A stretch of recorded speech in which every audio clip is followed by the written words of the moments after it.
Pink tax கேட்கவே ரொம்ப புதுசா இருக்குல்ல. ஆனா இது ரொம்ப புதுசுலாம் கிடையாதுங்க. நம்ம ரொம்ப வருஷமா பார்த்துட்டு வர ஜெண்டர் பயாஸோட ஒரு ஃபார்ம் தான் இந்த பிங்க் டாக்ஸ். மார்க்கெட்ல ஃபீமேல்ஸ்க்கு தயாரிக்கப்படுற ப்ராடக்ட்ஸ் மேலுக்கும் தயாரிக்கப்படுற ப்ராடக்ட்ஸ் விட கொஞ்சம் பிரைஸ் அதிகமா இருக்கும். அது same quality, same brand and same பர்பஸ்க்கா இருந்தாலுமே இந்த பிரைஸ் அதிகமா தான் இருக்கும். இதுக்கு காரணம் பிங்க் டாக்ஸ். கலிபோர்னியால 1944 இன்ட்ரடியூஸ் ஆனது இந்த பிரைஸ் டிஸ்கிரிமினேஷன். ஆனா இது ஒரு கவர்மெண்ட் இம்போஸ் டாக்ஸான்னு கேட்டீங்கன்னா அதுதான் கிடையாது. இது ஒரு மார்க்கெட்டிங் ஸ்ட்ராட்டஜி. இந்த ஸ்ட்ராட்டஜி படி அதிகமா மார்க்கெட்ல சர்க்குலேஷனுக்கு இருக்கிற ஃபீமேல் ப்ராடக்ட்ஸ்க்கு ஹை பிரைஸ் வைக்கிறது மூலியமா ப்ரொடக்ஷன் கம்பெனிக்கு ஒரு ப்ராஃபிட் வருது. இதை பத்தி நேஷனல் விமன் ஆர்கனைசேஷன் என்ன சொல்றாங்கன்னு பாத்தீங்கன்னா, நம்ம சராசரியா யூஸ் பண்ற பெர்ஃப்யூம்ஸ், ரேசர்ஸ், டாய்ஸ், கிளோத்ஸ்ல கூட இந்த பிங்க் டாக்ஸ் இம்போஸ் பண்ணியிருக்காங்க.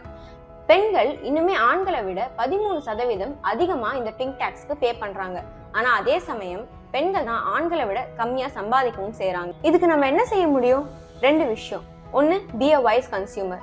உங்களோட தேவைகளுக்கு மேல் ப்ராடக்ட்ஸே ஓகேன்னு உங்களுக்கு தோணுச்சுன்னா நீங்க அதையே யூஸ் பண்ண ட்ரை பண்ணுங்க. இன்னொன்னு, ஸ்ப்ரெட் அவேர்னஸ். உங்க ஃபேமிலி, ஃப்ரெண்ட்ஸ் கூட இதை பத்தி பேசுங்க. அவங்களை இந்த மாதிரி பிங்க் டாக்ஸ்ல இருந்து ப்ரொடெக்ட் பண்ணுங்க. நம்ம சொசைட்டி ஒரு ஜெண்டர் பயாஸ் சொசைட்டியா மாறதுல இருந்து ப்ரிவென்ட் பண்ணி சொசைட்டில ஈக்குவாலிட்டியை கொண்டு வரதுக்கு ஹெல்ப் பண்ணுங்க.